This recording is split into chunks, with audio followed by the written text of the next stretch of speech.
the famous Dempsey Tunney, long-count battle in Chicago 8 years before.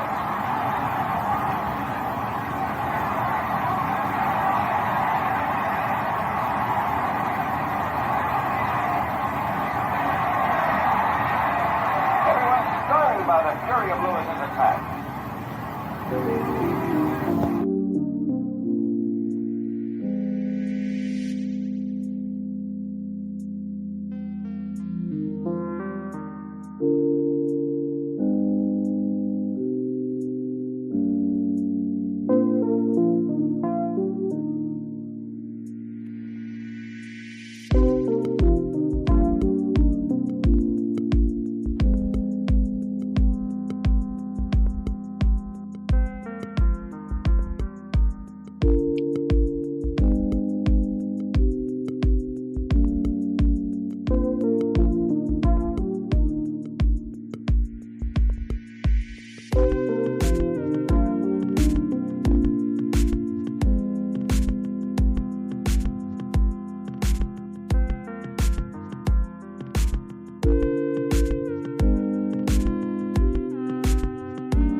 What's happening, my friends? It's Cass Sports again, back for another afternoon with the family. Now, as usual, before I get started, let me give a shout out to the JBT community. It's just boxing talk. We're a group of people who just love to talk boxing. And we're always looking for others to join us. And you don't have to have a podcast. The only requirement is you just have to love to talk boxing. That's all. Miss Cass, Trump, Mike Magic. Salute to everyone, and welcome to another episode of Cass Sports, the Box Storian. Today, boxing in the States, Hawaii. And you know what time it is. If it's Monday through Friday, 2 p.m., it's the Box Storian, bringing you all that boxing history. Boxing, the greatest sport of them all. That's why we love it. Can't get enough of it. How is everyone? The Thursday afternoon edition of Cat Sports the Box Story, right here, pulled up on another weekend. And I told you on Monday, in a couple hours it'll be the weekend, and look, it's Thursday. And didn't that seem like a couple hours from when I was saying that Monday? I tell you, man, it's crazy. I mean, it seemed like I was just asking everybody how was the weekend, and here we are again, it's Thursday. But how is everyone today? Salute to Trump and Mike Mazik in the building already. We're going to be talking about Hawaii. And yeah, you're right, Trump.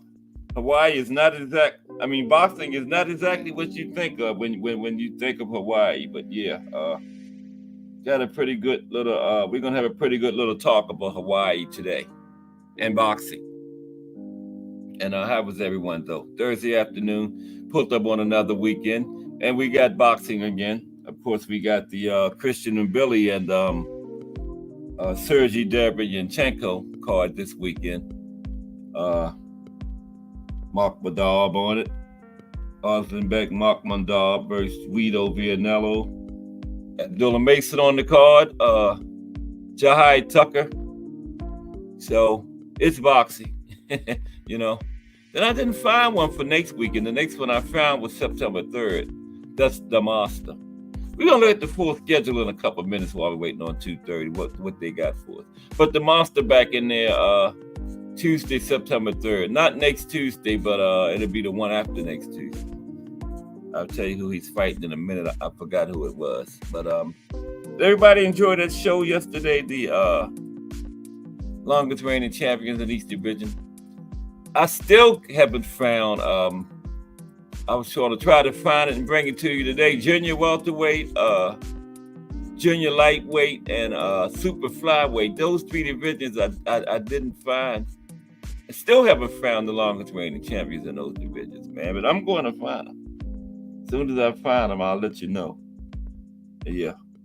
And I made another mistake, too, when I was doing Joe Louis. I said, he had 26 consecutive title defenses. And I said, 23 of the people went the distance with him. That was backwards.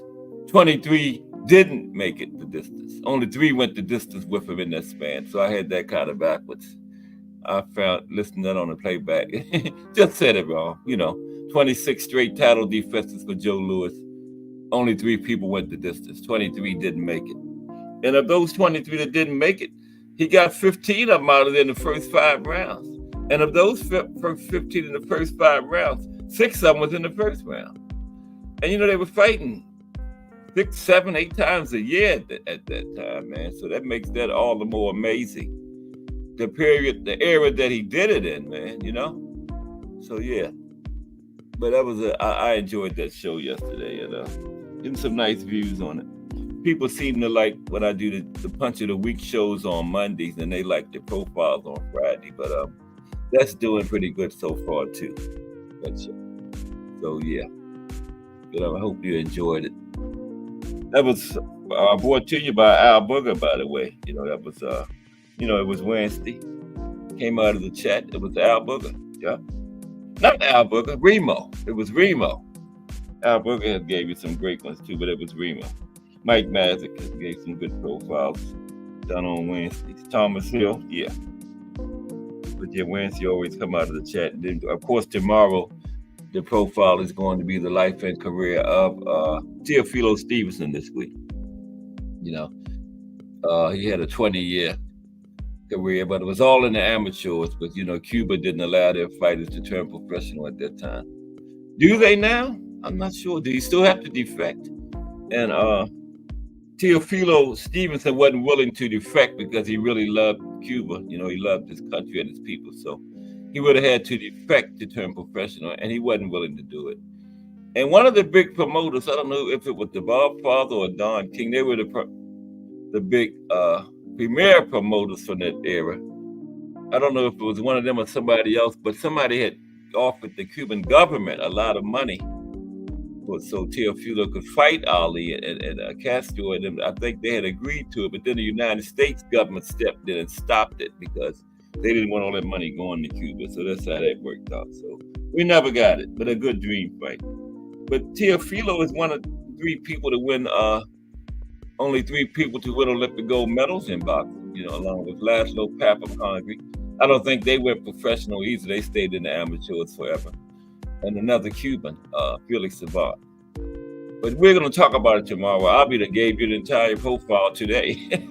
But yeah, the life and career of Teofilo Stevenson tomorrow. But don't miss that one. That's going to be good. And Mike Grimm. What's up, Mike? Mike Grimm is here, everybody. Salute, Mike. Boxing in the States today. Hawaii. Yeah, we're going to talk about it. A lot of military boxing went on down there. And they had a pretty good Golden Gloves program down there, too, in Hawaii. Yeah. And I found I got 12 boxers we're going to talk about at the end from Hawaii. Yeah, 12 of them. Mm-hmm. Yeah. But I lost my train of thought. It was important, too. But if it was that important, it'll come back to me, right? But yeah, we're going to take a look at the schedule, what we got coming up, because we got the Monster back in there at about a week and a half. It's on a Tuesday. September 3rd, not this Tuesday coming up, but the one after this one. Yeah. Some pretty good stuff on there, man. I think Earl and Fundora, what is that, October? We got the big heavyweight rematch. I got Fury this time.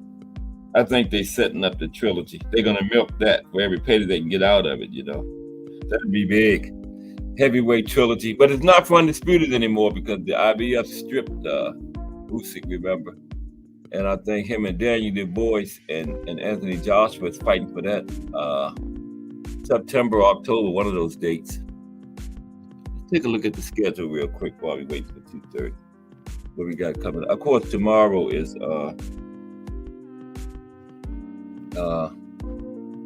Christian and Billy and Sergey Derevyanchenko. Makhmudov versus Guido Vianello is the co-main. Got a nice women's fight on there. Lila Udoin versus Lisbeth Crespo. Junior middleweight. Dylan Mason. Augustin Quintana. Abdullah is always exciting. I don't think he's made it the distance yet.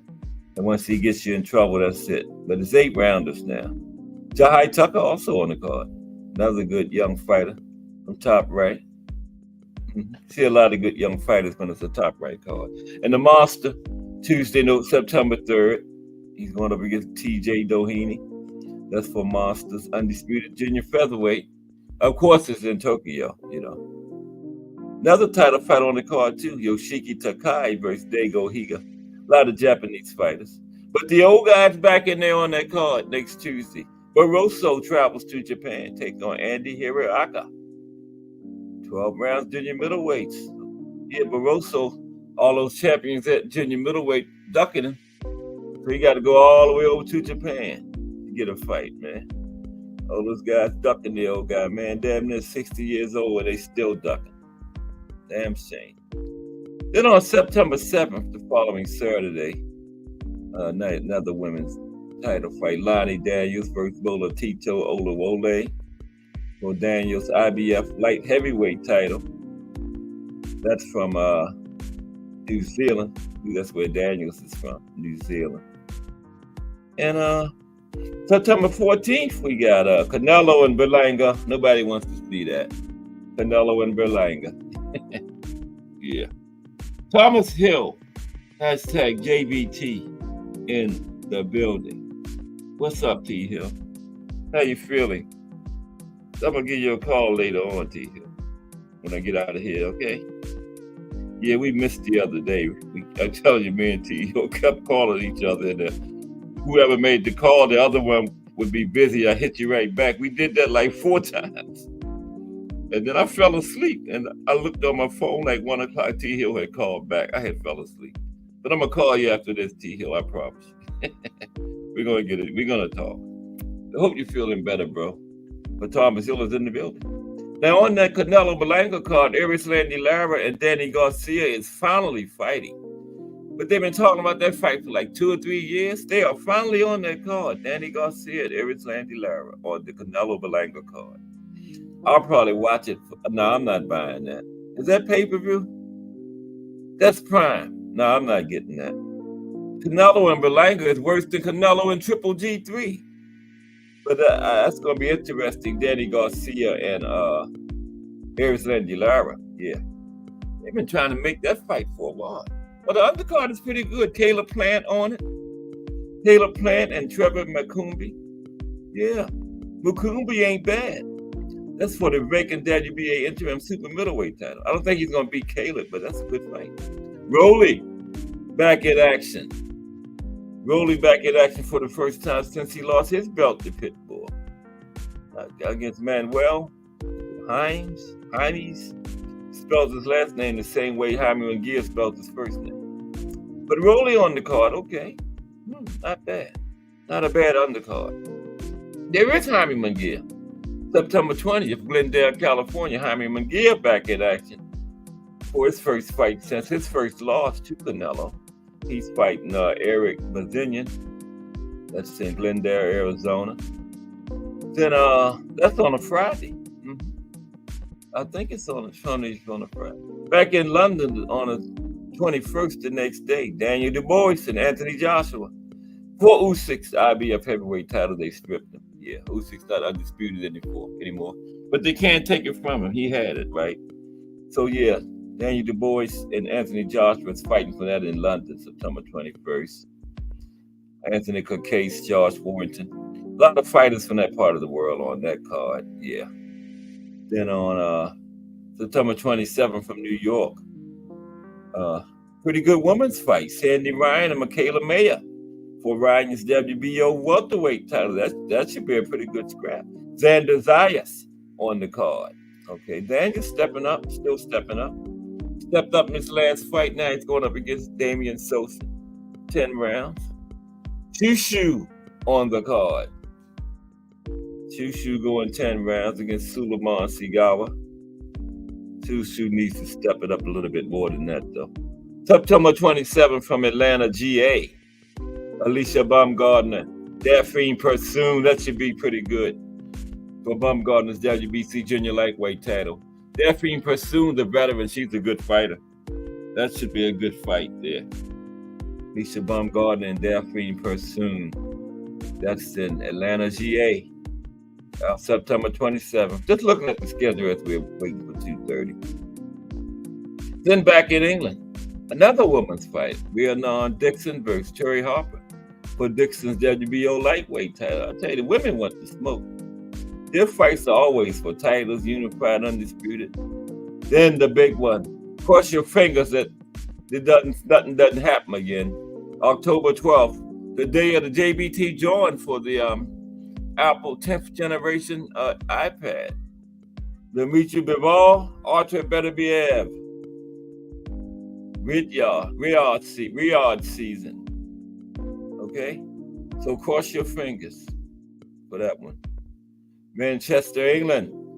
Jack Catterall, Regis Prograis, man. I tell you, we are in great shape as boxing fans, man. Woo! Jack Catterall and Regis going back to England. Last time he was there was that fight against Josh Taylor, remember? Then Mike Tyson and Jake Paul, November 15th. That's a setup. That ain't no damn fight. Amanda Serrano and Katie Taylor. Now this is interesting because it's for the Undisputed Women's Junior Featherweight Championship, but it's only 10 rounds. Amanda was fighting 12 rounds. That's on Jake Paul's card too. Probably Katie. Amanda was fighting 10 rounds. 12 3-minute rounds. So why would she drop back to 10 for this one? Probably Katie Taylor. Yeah. But that's on the Mike Tyson, Jake Paul card. Then it's Riyadh season again, December 21st, the week of Christmas.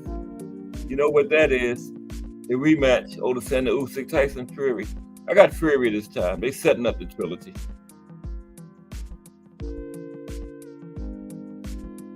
And that's what's on the schedule so far. So 2024 is looking good, man. Yeah. But today, it's boxing in the States, Hawaii. And we got to get started in about 5 minutes. But yeah, the schedule is looking very good for 2024. Yeah. Yeah. That Canelo versus Berlanga, the main event ain't worth a damn, but the undercard is pretty good, man. Rolly's on it. Lara and Andy Lara, and then he got Sia, Caleb Plant on there. He's fighting a pretty good guy too. I forgot who it was already, but yeah, that guy Caleb is fighting is pretty good. I picked Caleb, but you never know with Caleb. That gas tank might fail him again, and you never know what happens. Because when you got gas tank problems like that, man, you never know what's gonna happen to you late in that fight. But Caleb's in there, gets a pretty good fighter too. So the undercard is pretty good for that, Canelo Berlanga. But I'm still not paying no money to see Canelo fight Berlanga. You already know what's gonna happen. Canelo's gonna stop him late. Of course. But pretty good show today, yeah. And like Trump wrote in there, when you think of Hawaii, boxing is not exactly what comes to mind. And that's a very true statement. But yeah, they're going to have a pretty good discussion today. But how is everyone? It's Thursday, right back on the weekend. And like I was just saying, I told you, I think it was Monday I told you.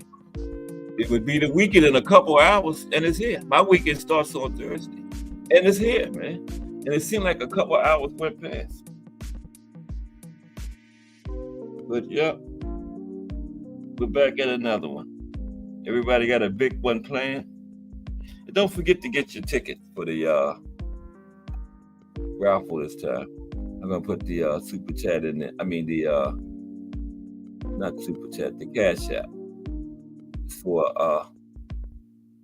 Apple 10th generation iPad, 10th generation Apple iPad. You know what I'm talking about. Melanie Queen will be here and will explain it all to you. But this time we are going to have 3 winners: first, second, and third place. Now we haven't confirmed the other 2 prizes. I kept saying them, but I'm not going to say them anymore because somebody might get in just because those are the prizes and then get mad at me when we don't have those 2. So we've only got first prize confirmed. We don't have second and third yet. But there are going to be 3 winners this time, okay? So get your ticket. Send it right there. $ JBT Network, all caps 1. That's $ JBT Network, all capital letters 1. Send $10 for 1 ticket, for 1 chance, or $25 for 3 chances, and you're in. Okay? Going to be a winner. Could be you.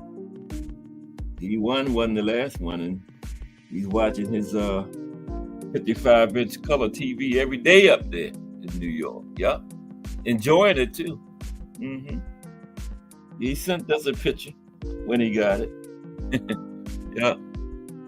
So who's going to win this one? The drawing is October 12th. I think that's the same day as the Anthony Joshua Daniel Du Bois fight, right? They're fighting for that vacant IBF that they stripped from Usyk. That was messed up, The man earned undisputed, then they just strip it from him. For what? I wonder. He's fighting Tyson Fury. What bigger fight for him than that? So I don't understand that. Then they finally stripped Canelo, the IBF did, because he wouldn't fight this guy nobody never heard of. The WBC didn't strip him for not fighting David Benavidez. The IBF stripped him for not fighting Mike somebody. And he had only been Canelo's mandatory for a month, so go figure. Nobody would have ever thought that would be the guy that he gets stripped for, but it was. And I got 12 fighters from Hawaii. You probably never heard of any. I hadn't. Well, I had heard of a couple of them. Bobo Olsen, Brian Valoria, heard of them, and this lady, what was her name? A female boxer from down there. Arlene Ozdowski, had heard of her. So I had heard of a few of them. We got Beto Marino, Yeah, I heard her call Bobo Austin, though, yeah. Got about 12 of them. But I can't stress enough, Trump was right. When you say Hawaii boxing, Hawaii is not exactly what comes to mind, not even close. Okay? We're going to get started in a couple minutes now. Yeah.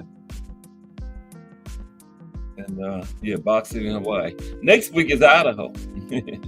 You know, I'm going to do something on college boxing because back around the 30s, 40s, 50s, around in there, the NCAA had a tournament for boxing like they do for basketball, football. Now, yeah, they had a tournament for boxing, but it kind of fell off. But boxing was big around the 30s, 40s, 50s in college.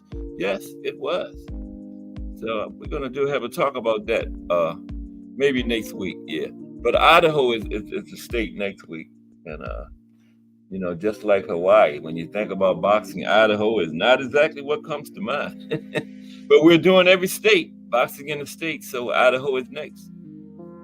And like I said, it's going to be like 2025 because we still got like 40 more to go. I don't even think we reached 10 yet. I don't think we're 10 in yet, yeah. But Hawaii today, Idaho next week. We're making our way on through the alphabet, boxing in the states. Yep. So let's get ready to get started on today's state, Hawaii. Yep. Ooh. My big finger's always hitting something. Everybody ready for the weekend? It's back. Yeah. And you know, it does seem like 2 hours when I told you that. Monday, I think it was the Gazelle Punch show. And I told you in 2 hours it would be the weekend. And look at that. Look how fast it came. Thursday, Friday Eve is the weekend. It's here. This time it's just crazy, man. They say when you get older, it goes faster. But I hear young people talking about how fast time is going by. So, but boxing in the states, Hawaii. Had a lot of military boxing down there around World War II, on the Navy ships, on the Army bases. Some of those guys end up turning professional, having pretty good careers. We got Lonnie Lee coming along, Al Booger coming along. Getting ready to get my first YouTube check. Well, not check, money. You know, you got to get up to $100 before they send you anything. Yeah. And I'm about there. Almost. Okay. Everybody okay today, though? Ready for the weekend? Having a good day? Mine is good now that I'm here with my people. Talking boxing, just boxing talk. That's all it is. And this is Cass Sports, the Boxtorian, bringing you all that boxing history, part of that Fire JBT network, boxing in the States, Hawaii today. Good to see Thomas Hill in here. How you feeling, T. Hill? Told you I'm gonna call you when I get finished this. Salute to everybody in the chat. I don't think yeah. Miss Cass, Trump, Mike Mazik, Mike Grimm, Thomas Hill. Salute. Miss Cass, hashtag JBT. Thomas Hill, hashtag JBT. We're all JBT. Because you don't see it behind a person's name. It's still JBT. Just boxing talk.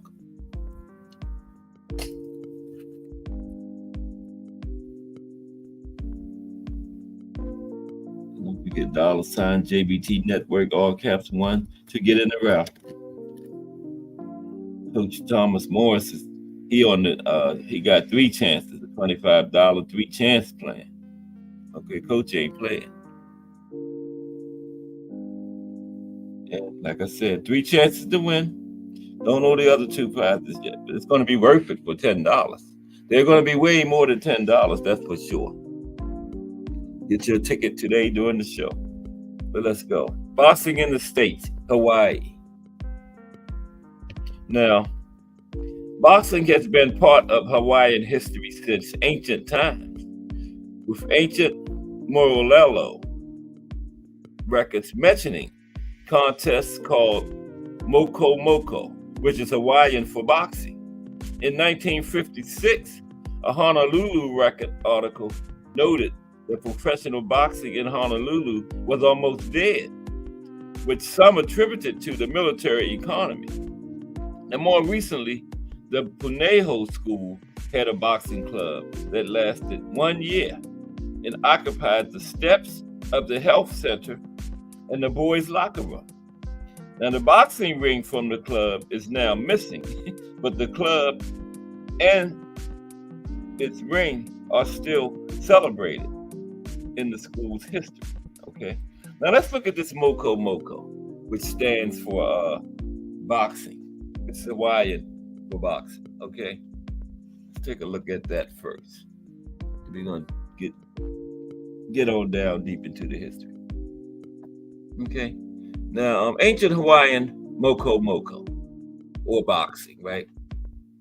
Now, Moko Moko was an ancient Hawaiian boxing sport. Now, very little is known about this sport, with most knowledge of it coming from eyewitness accounts before its extinction in the 19th century. And from these accounts, we can ascertain that it was a brutal boxing sport, often leaving the athlete seriously injured and occasionally leading to death. Think about those old Roman fights back before the BC times, back before the Olympics started. The way they used to fight. This Moko Moko often led to athletes being seriously injured, sometimes leading to death. Okay? Moko Moko may be accurately described as a very prideful sport. A seemingly inseparable part of these traditional boxing matches was a sort of boastful exchange before the actual competition began. Okay, the athletes would flex their muscles, brag about their skills, and then insult each other, often touting their own inevitable victory. Right? Now, if a crowd had gathered, such as during the Makahiki Festival, it would typically split and take sides. Right? The crowd would split and take sides, bullying the opposing side's champion with more insults.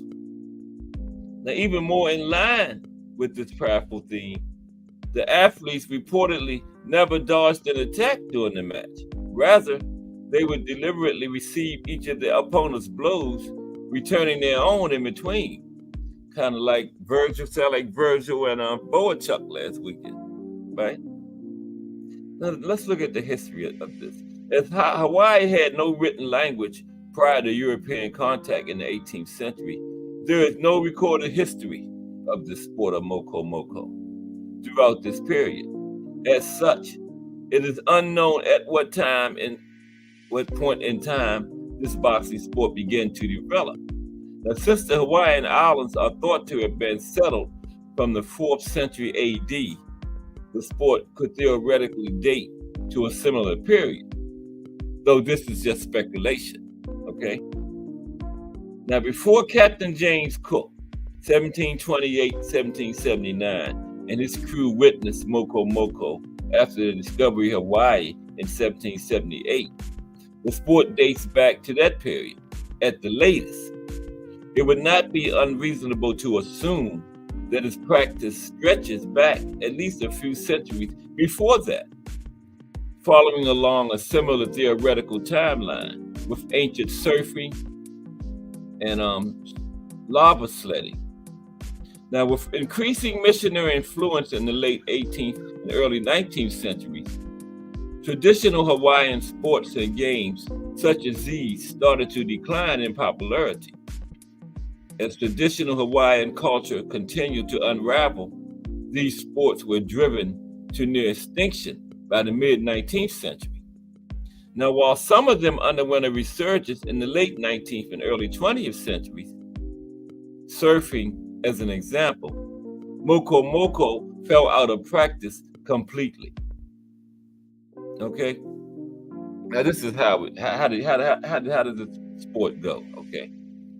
Now before beginning the Moko Moko match, the boxers would typically engage in about a boast and insults. Right? We said that. And while this may have been intended to intimidate the opponent, accounts of Moko Moko fights imply a more lighthearted tone to these insults, though this contrasts the bloody nature of the sport, right? Once it got started. Now, at the start of the fight, the two athletes would begin exchanging blows with closed fists, primarily aiming at the head. Neither opponent dodged these blows, and sources conflict as to whether blocking was allowed, right? Just stood there and took it. Just go your own back. So they speculate whether he was even allowed to block the punches. Now, some sources suggest the contestant could not block in any way, okay, and had to receive the blows uninhibited. Wow. But most sources suggest that the athletes were allowed to block using closed fists only, essentially punching their opponent's fist.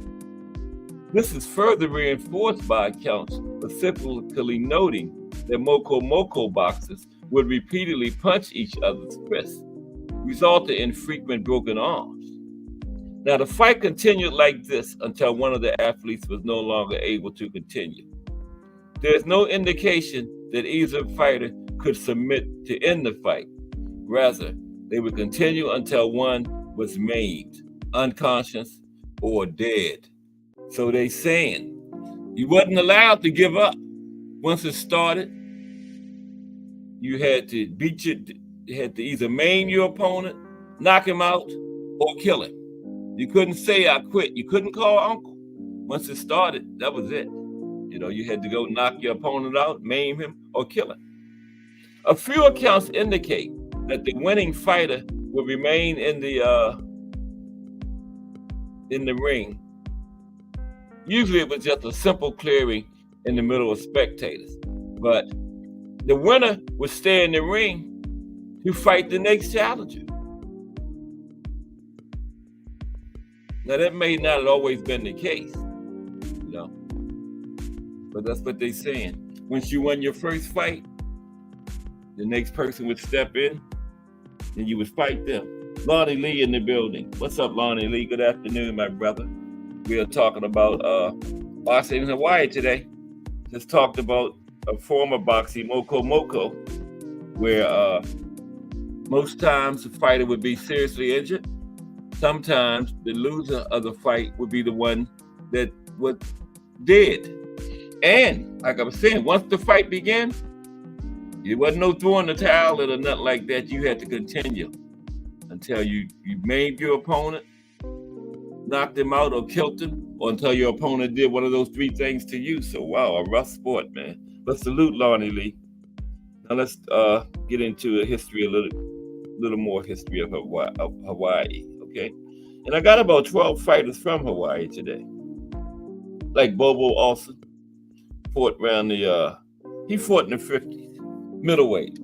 Yeah, that middleweight was deep in the 50s. Yeah, that's when Bobo fought. Okay, but that was Moko Moko, a former Hawaiian boxing. Sound like he had to be a pretty tough guy to engage in that sport. Tough, or he's a crazy. You know what I mean? Yeah. Okay. Boxing in the States today, Hawaii. Okay. Let's get into this. This is called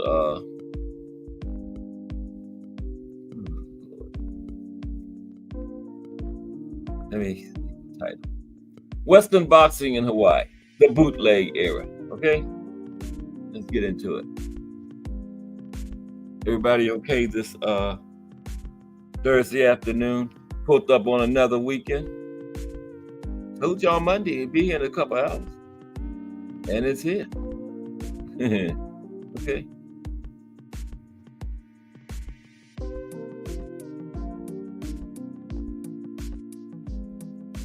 Okay. Here we go. Now, let me take a drink of water before I get started here.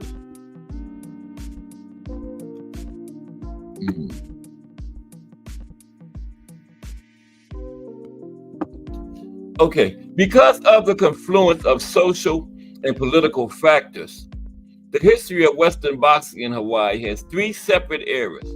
The first is the bootleg era. Okay, that went from 1893 to 1929. From 1893 to 1929, boxing was legal in Hawaii only if sponsored by the military. Okay, in town, the police really tried to enforce anti-boxing legislation, but the threat was always there, and this severely restricted civilian boxing. Okay, the second era of boxing, remember I told you it was three separate eras. The second era was the territorial era. From 1929 to 1959, boxing was legal throughout the territory of Hawaii. A territorial commission supervised fights in town, but the U.S. military continued to exert considerable control over life in and around Honolulu. The YMCA, the Catholic Youth Organization, and the Honolulu newspapers all supported boxing. And through their patronage, the territorial era became the golden age of Hawaiian boxing. And the third is the statehood era. We're going to talk about all of these just to let you know what they were right now. The third era was the statehood era. From 1959 to the present, boxing has been legal in the state of Hawaii. The State Boxing Commission continued to support fights in town, but the military, church groups, and newspapers gradually withdrew their patronage. Meanwhile, jet planes made it unnecessary for boxers heading for Australia or Asia to spend a few days in Honolulu en route. And network television broadcasts hurt local fight clubs by introducing televised boxing from the mainland. Now, the professional market withered, and so, since statehood, most Hawaiian boxers either have been amateurs or made their reputations outside the state. Okay? Now, the following discusses the bootleg era, 1893 to 1929. That was the first one, remember? Military boxing. In 1893, the U.S. Navy began stationing warships at Honolulu, okay, where their sailors and Marines were used to prop up the Dole administration, right? There were boxers aboard these warships. Now, for example, during the winter of 1893-1894, the future heavyweight champion, Tom Sharkey, remember I've talked about Tom before, he was serving aboard the USS Philadelphia. He fought for at least 14 fights in Honolulu during that time, okay? And the first New York Volunteer Infantry established the first army camps in Honolulu during the summer of 1898. And the regular army established its first permanent post, Fort Shafter, in 1907. And in January 1913, the War Department transferred a black regiment, the 25th Infantry, to Fort Shafter. Some of these soldiers were boxers. Thus, the Honolulu Advertiser wrote, "The 25th is proud of its colored ringmasters, and particularly of Holly Giles, a welterweight of 155 pounds, who is described by the men as a whirlwind fighter. Morgan, a heavyweight at 190 pounds. Carson, a light heavyweight, and Ananias Harris, a light heavyweight." Okay? In those days, military boxing was subject to sections 320 and 321 of the U.S. Code. These statutes stated that exchanging blows for money or a thing of any value, or for a championship, or for which admission was charged, or for which money was wagered, was illegal.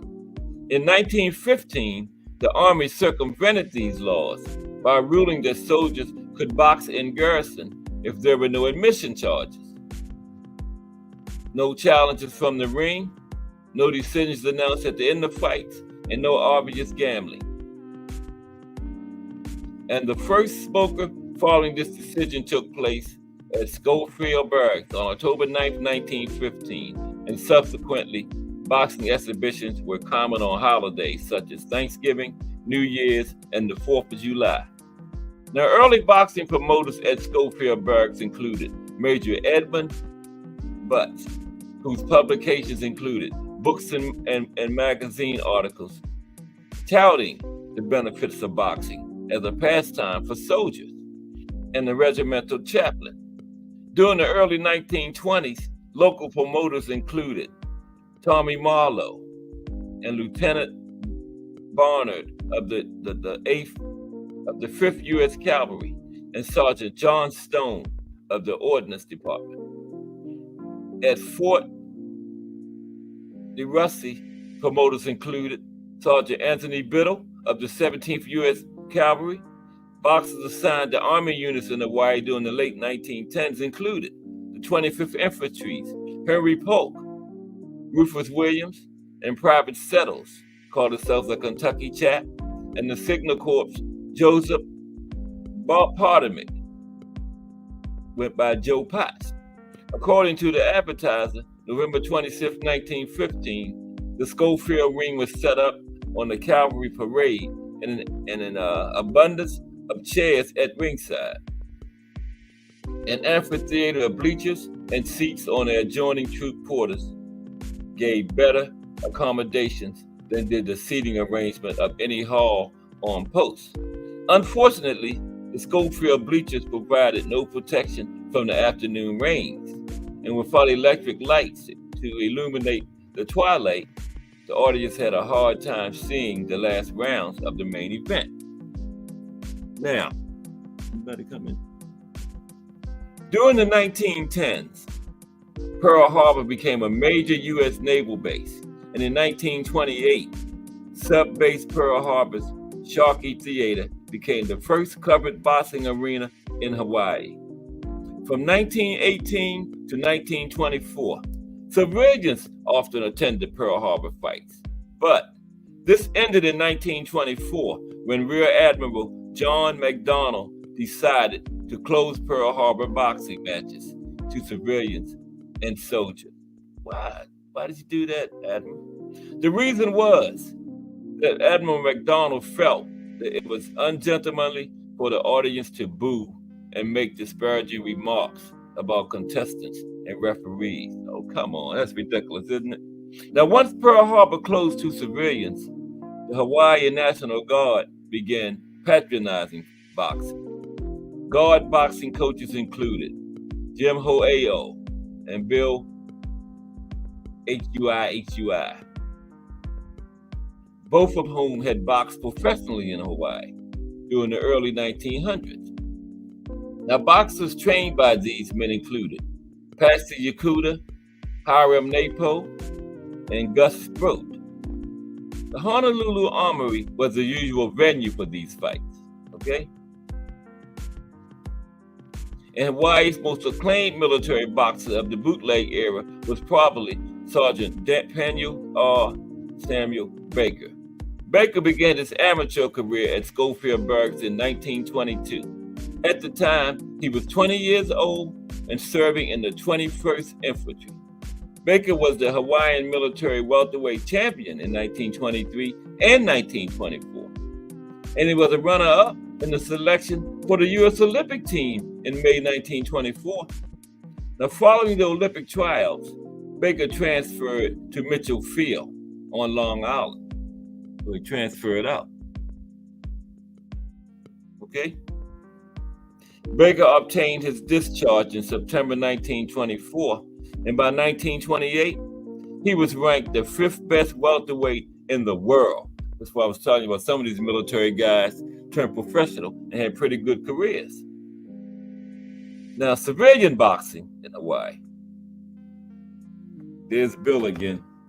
This is his name right here. I can't pronounce this. Bill Hui. I'm just going to say Bill, but that's who I'm talking about, okay? That's his name. Bill Hui. Al Booger in the building. What's up, Al Booger? How are you today, bro? boxing in Hawaii. Like I've been telling you all week, had a very good military boxing program going on down there. Now we're going to talk about it started to bleed over into civilian boxing. But salute Al Booger. Okay. Now, civilian boxing. Okay. Now I'm just gonna say Bill, but that's him in the chat. Bill HUI. Okay. Now what is that anyway? Hoo? Ha ha? I don't know. Anyway, Bill was among the earliest Hawaiian-born boxers. Born at Paoa, Oahu in 1875, Bill went to sea as a young man and learned to box in San Francisco. In 1902, he started boxing for Honolulu's Kapiolani Athletic Club, and his first Hawaiian professional fight took place soon afterwards at the Orpheum Theater.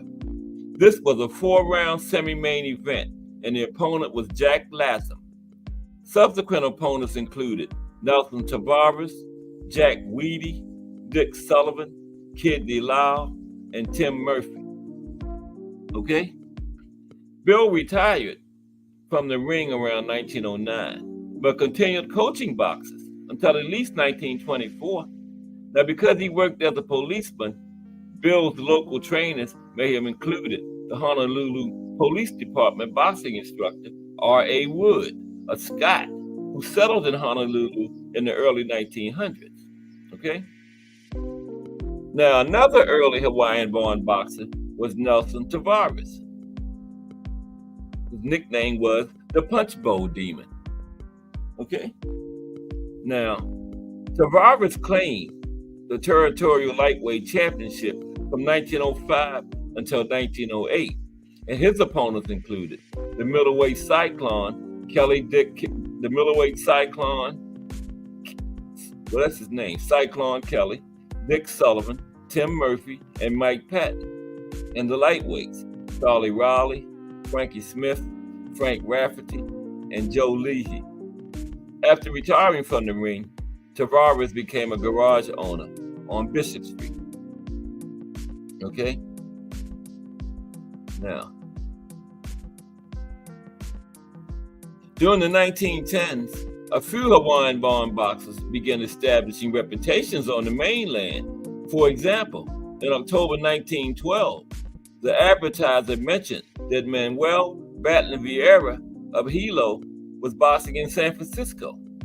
Vieira was still fighting in San Francisco in 1919 when he fought a 4-round draw with Joe Azevedo.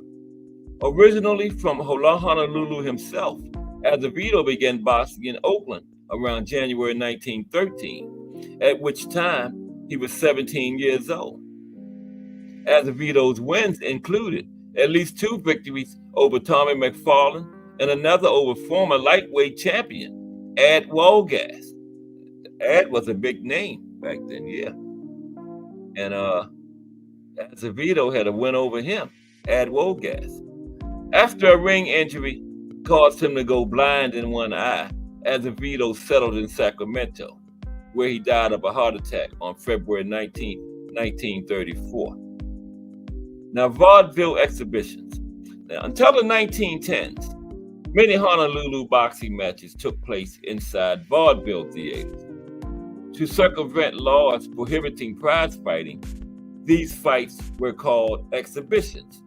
For example, on May 28, 1904, Patty Ryan organized a boxing card at the New Chinese Theater on Hotel Street. The main event featured Frank Nichols of Honolulu versus USS New York sailor Robertson Likewise on June, okay? What's the name? Robertson Likewise. On June 22nd, 1911, the Honolulu Eagles hosted a show at the Baijiu Theater that featured Fun in Boxing Land. The main event featured Mike Patton, who claimed to be the champion of the Far East. Wow. Finally, on June 11th, 1913, Jim Hoeo lost a 15-round decision to Private Morris Kilsner during a fight held at Honolulu's Yay Liberty Theater. Okay? Famous champions sometimes took part in these exhibitions.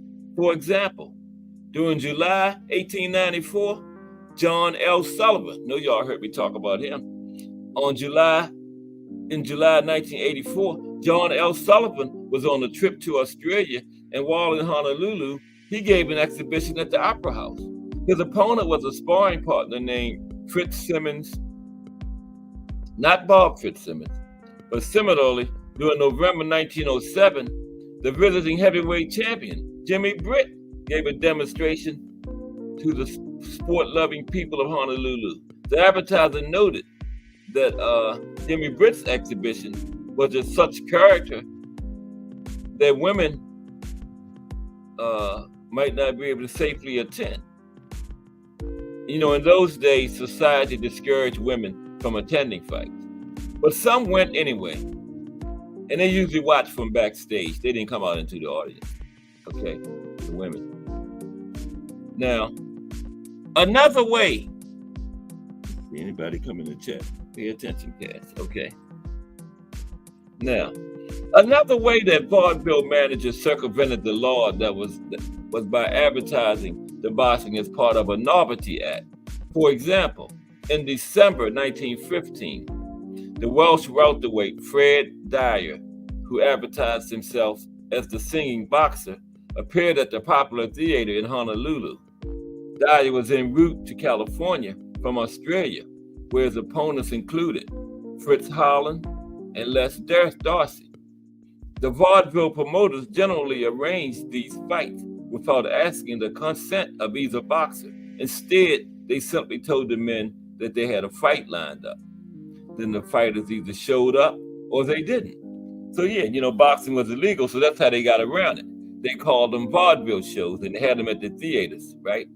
They called the fight part of their shows. That's how they got around the illegality of it. Now, boxing during public holidays. That was good thinking. During the early 1910s, okay? During the early 1910s, boxing was sometimes part of the festivities associated with public holidays, such as Fleet Week, New Year's, and the 4th of July. For instance, on July 9th, 1910, Jim Ho'eo fought a military boxer at Aloha Park in Honolulu, okay? But because of opposition from the U.S. District Attorney, Jefferson McCon, there was no off-post boxing in Hawaii between July 4th, 1913 and December 31st, 1918. The fight that got things started again was part of the New Year's celebration at the Jolani Palace. And it originally,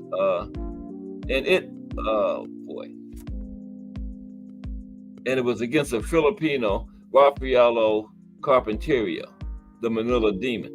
Now, although no admission was charged, the advertiser still called it the first real stage affair of its kind held in Honolulu since Old Rose Jeff McCon assassinated the sport in Hawaii. Okay. Now, on August 21st, 1919, there was also boxing matches between soldiers and sailors at Mo'ili Park. Non-military participants included Carpinterio, Young Johnson, O'Connor, and Inyao Carr. YMCA patronage was probably involved in this post-World War Renaissance, as on March 4th, 1919, the Central YMCA of Honolulu organized a stunt night that featured boxing, wrestling, sumo, and judo. And the boxers included Jimmy Flynn versus Jimmy White, Price versus Wilkerson, and the Wright brothers against each other. All the fighters on this card were welterweights, except Wilkerson, who was a middleweight. In September 1928, the Oahu County YMCA organized a camp at which boys boxed. The athletic director at the Y, Charles Peace, was a former soldier who based his program on World War era military training. Okay? Additionally, veterans and fraternal groups sometimes organize smokers as fundraisers. For example, on May 13th, 1922, the veterans of foreign wars hosted a fight featuring Dynamite Tommy Short and Kid Ober. His real name was Jack Osoy. Short tried for the knockout, but ended up with a draw. On August 29th, 1925, the American Legion staged a fight at the Hilo Armory. And let's talk about fight clubs down in Hawaii. Now, during the 1920s, boxing left the vaudeville houses and public parks for fight clubs. On Big Island, the Women's Christian Temperance Union was strongly opposed to boxing. Consequently, efforts to promote boxing in Hilo led to legal action. To the disgust of the women's organization, the court actions eventually led to the legalization of boxing in the territory. But meanwhile, there was little organized boxing on the Big Island. But on Oahu, the Honolulu business community generally supported organized boxing.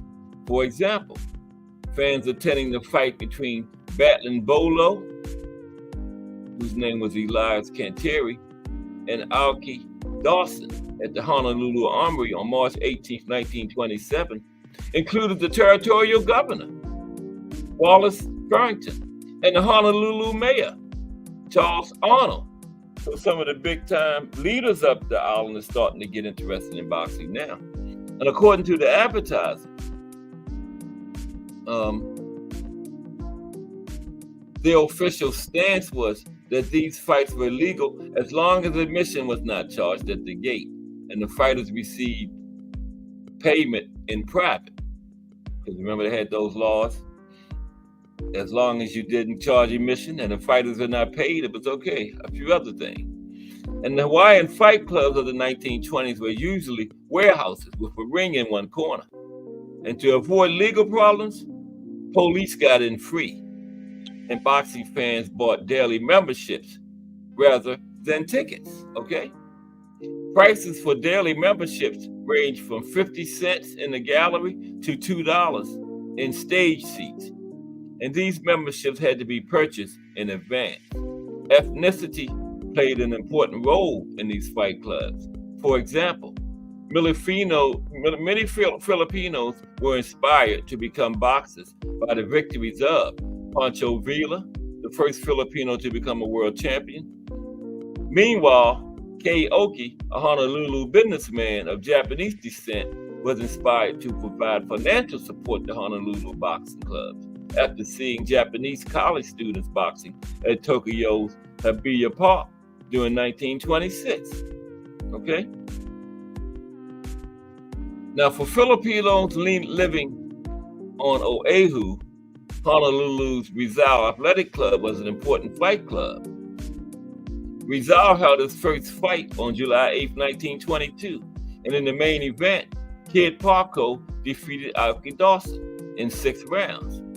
The preliminaries were supposed to feature Jackie Wright, one of the Wright brothers, versus Kabayan, Hayan Wright versus Pedro Suerta, Tommy Dawson versus Moniz, and Tommy Short versus Kid Ober. Unfortunately, Kid Ober was a no-show as he died of lockjaw on June 28, 1922. Well, he died a couple weeks before the fight. And he was only 17 years old. Wow. Okay. Other boxers associated with Rizal Athletic Club fights include Patsy Fernandez, Battling Bolo, Young Malicio, Clever Ferder, Pedro Suerta, Moniz Santiago, and Kabayan. For Portuguese, an important club was the Kiwalo Athletic Club. Kiwalo Athletic Club, managed by A.K. Vieira. Portuguese boxing idols included Don Lefty Freitas and Jack Silva. So they had all these different clubs for different ethnicities going on now. For Chinese was the Chinese American Athletic Association, managed by Chang Carr. Chang's brother, Dick, boxed professionally in California and later became a well-known Honolulu coach. Other Chinese boxers of the 1920s included Jackie Young, Young Liu, Ah Bing, Smiling Ching, Lanky Law, K.A. Young, and Lefty Long. Wow, what those were quite some names there, man. Almost rhymed. Okay. Now, for Japanese, such as Pachi Fukuda, Henry Kudo, and the brothers Spud and Keo Kuratsu, Joe went on to become a well-known referee, while Fukuda became coach of Hawaii's 1949 AAU boxing team. Okay. Now, training methods and contests, okay?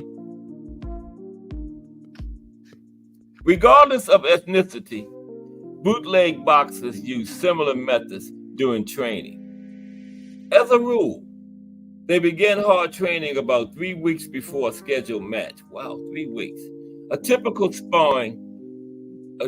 training day included sparring 6 to 10 rounds before work in the morning. In the afternoon after work, the fighters ran about 10 miles uphill and then walked back. The gloves most boxers wore during both sparring and fighting weighed just 6 ounces. Wow, you could do some damage with them. 6 ounces. Them almost like gloves you wear in the wintertime. A good pair of snow gloves, 6 ounces. In addition, they did not wear headgear, as it had only just been introduced around that time, because remember, we're back in the 20s, yeah. Thus, during sparring, boxers generally tried to avoid hurting one another. Now, during fights, things could get heated. For example, Nelson Tavares recalled Jack McFadden forcing him into clinches and then spitting in his face. Damn. As a rule, however, the goal was simply to give the crowd a lot of action. For example, here is how William Peel recalled the Kiwalo Athletic Club fight of the late 1920s. The main event was there had been a 6-rounder between Kohala Lion and Big Bolo, a Filipino with a murderous right hand. The Kohala Lion failed to show up, so J. Donovan Flint, present chairman of the Territorial Boxing Commission, agreed to box 3 rounds with Bolo as an exhibition in order that the cash customers would feel that they had not been cheated. And they were not cheated as things turned out. Flint, a good boxer, one-time Pacific Coast Collegiate champion at Stanford, was to have refereed the main event. He put on the gloves with Bolo. The first round was fast and interesting. In the second round, Mr. Flint forgot to pull his punches and tapped Bolo a stiff jab on the nose. Bolo uncorked the right from the ring floor. The blow landed flush on the jaw, and the lights went out for Jay Donovan. He says he was only dazed, but I saw the fight and helped Brother Flint come back to earth. Yeah, they got their money's worth. 4 career summaries. Now, the following lists are incomplete, and people with additional information are invited to know. Joe Acevedo. Okay, let's go past that. That's just talking about some of the guys that, fought there and their careers. Joe Acevedo, Patsy Fukuda. Now, okay, to sum it up. In 1921, Commander Chester Nimitz was in charge of the submarine base at Pearl Harbor, and Lieutenant Harley Cope was responsible for most sub-base smokers. Nimitz was, of course, commander of the Pacific Fleet during World War II, while Cope's subsequent accomplishment included publishing a book on submarine warfare.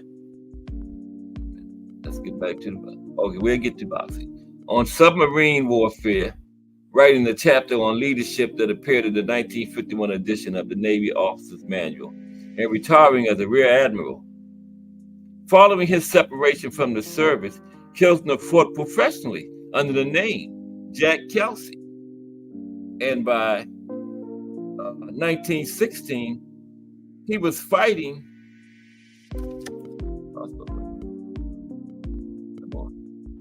And by 1916, he was fighting 10-round main events in New York.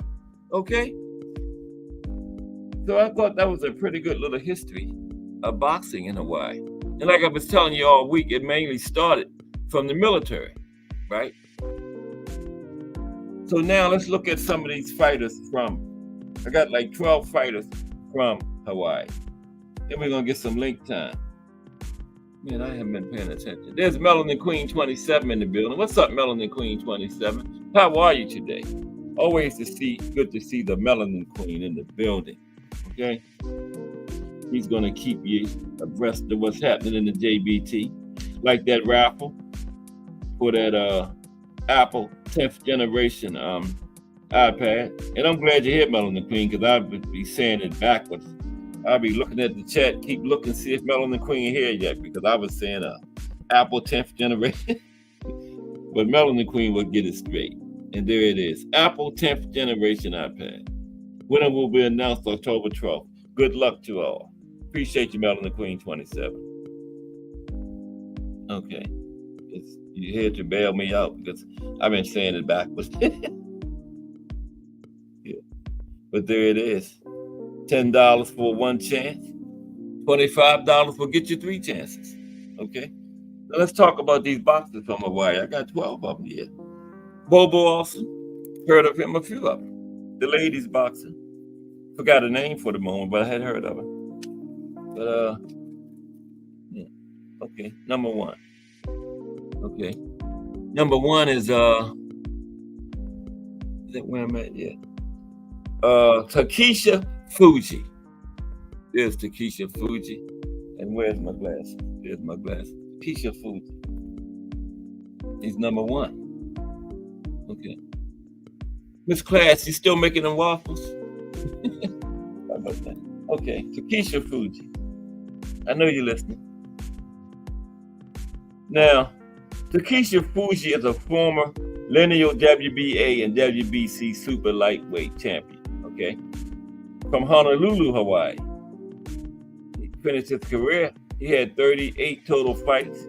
He won 34, lost 3, had 1 draw, had 29 knockouts. Takesha Fuji. Boxers from Hawaii. Okay? Yeah, we're going to get a lot of link time today. Next is Andrew Ganigan. There's Andrew. Andrew Ganigan. Now, he was a former lightweight boxer of Filipino descent. He was renowned for his punching ability, being named number 97 on the Ring's list of 100 greatest punchers of all time. Ganigan fought from 1972 to 1983, ending his career with an overall record of 34 wins, 5 losses, 39 fights, 30 knockouts, not a bad knockout rate. And he fought from Southpaw, okay? And he was from Waipahu, Hawaii. Let's see that knockout rate. 34 wins, 30 of them knockouts. That is a knockout rate of 88%. Not bad at all, Andrew. Andrew Ganigan from Waipahu, Hawaii. Okay. Number 3, boxers from Hawaii, is Dado Marino. There's Dado Marino. What's up, Dado? Okay. I don't know where Dado's from. He's from Hawaii. He's from Honolulu, Hawaii. Okay. Dado was a flyweight boxer from Honolulu, Hawaii, who became world flyweight champion in 1950. He also boxed as a bantamweight and unsuccessfully fought for the world bantamweight championship, okay? But he had 73 fights in his career. He won 57, lost 14, had 3 draws, and 21 of his wins came by way of knockout. Dado Marino from Honolulu, Hawaii. Okay, now here comes the name. Oh boy. Dat Nguyen. I'm gonna put this in there because I don't know how to pronounce that. I know that is right because there used to be a guy playing for the Dallas Cowboys named Dat Win. Remember him? Didn't have a W nowhere in his last name, but it said Dat Win. So I'll let y'all pronounce Dat's name for itself.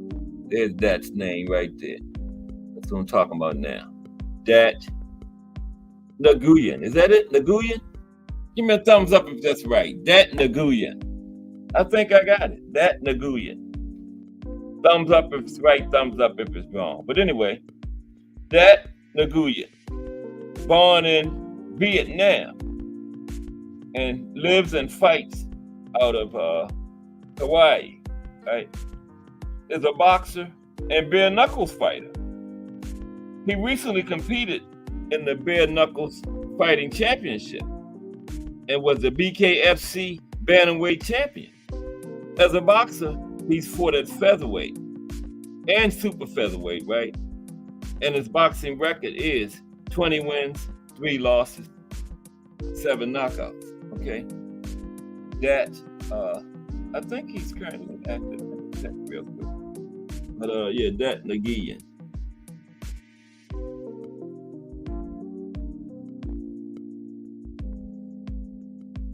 Oh, I knew it was wrong. Melanie Queen.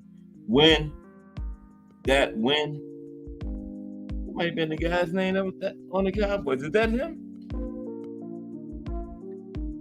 Yeah, I knew I was pronouncing it wrong. That's why I put it in the chat. I'm bad with names, you know.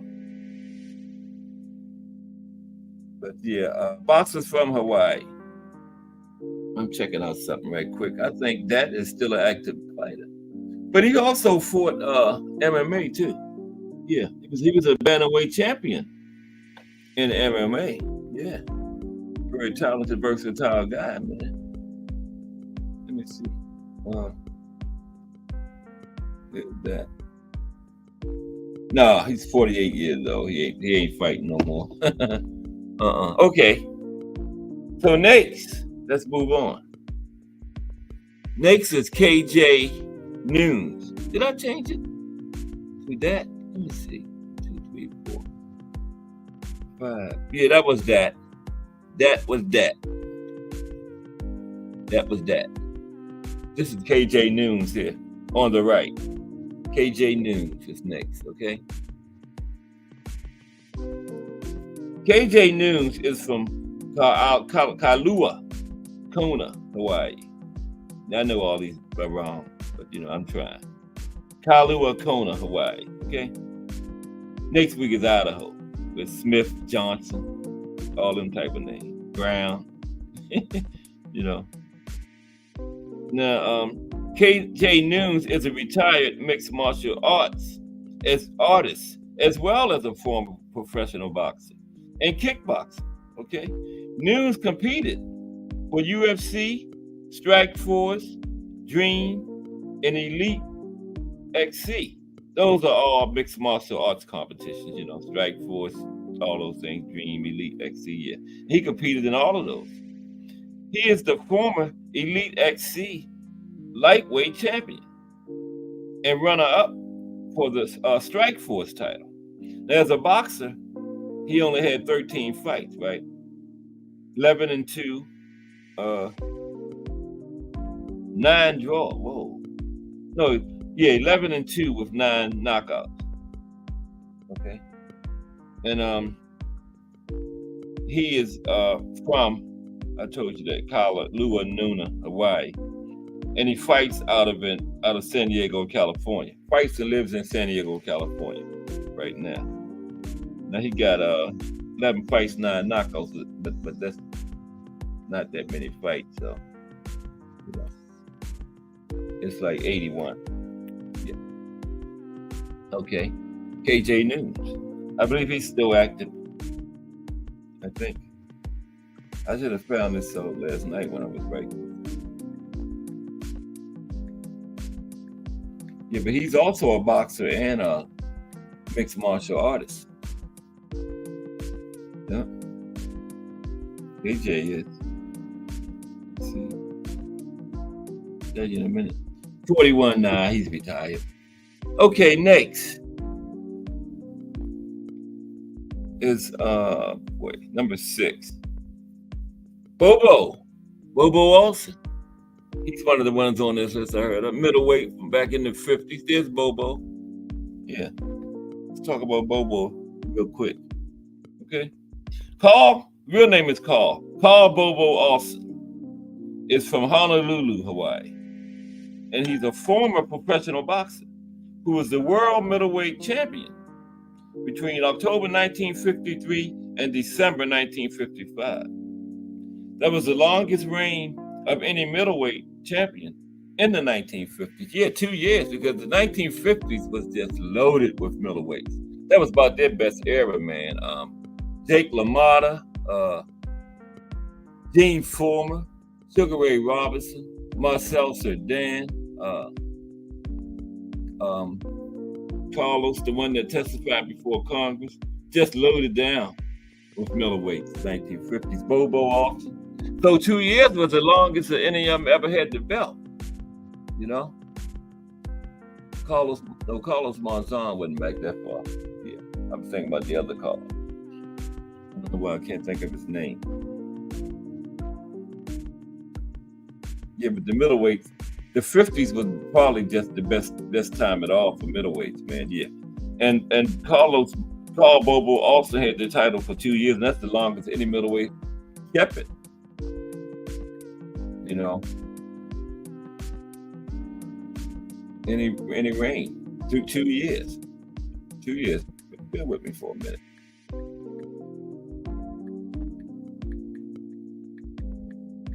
I don't know why. I gotta know this guy's name. He testified before Congress in the suit.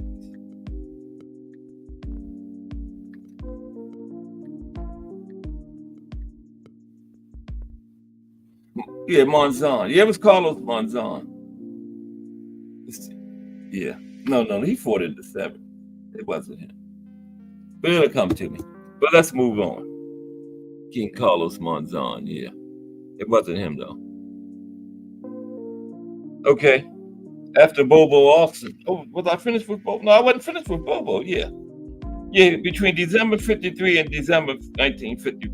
October 1953, December 1955, he was middleweight champion. The longest reign of any middleweight in the 50s, okay?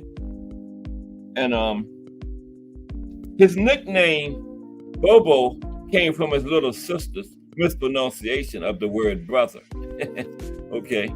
And Bobo had like 115 fights.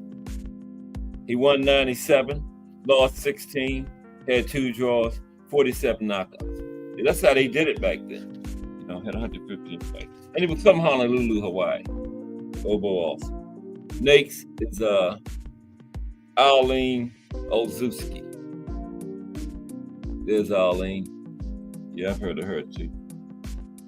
Arlene Olszewski. 325. Man. I've been on here 10 minutes. Arlene Olszewski is the first female boxer from Hawaii to achieve international success at the professional and amateur levels. Okay? She's the oldest professional flyweight boxer, male or female, to win a share of the world flyweight title in history. And she had 20 fights. She won 10, lost 7, had 3 draws, only had 1 knockout. Okay. Ooh. Now what is that rate? 1 knockout, 20 wins. That's below 0.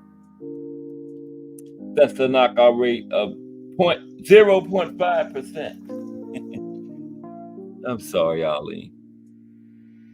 0.5%. 1 knockout and 20 wins. Okay. Next, boxers from Hawaii. After Arlene is Manuel Perez. There's Manuel. Manuel on the left. Well, it's only him on the picture, right? Manuel Perez. Okay. How do I get all the way back there? Yeah, Lonnie Lee is just beating Melanie Queen. I get ready to say Lonnie Lee's in the building. Lonnie Lee has been in the building. Okay, Manuel Perez. is a former professional boxer from Honolulu, Hawaii, who fought in 4 different weight classes: featherweight, super featherweight,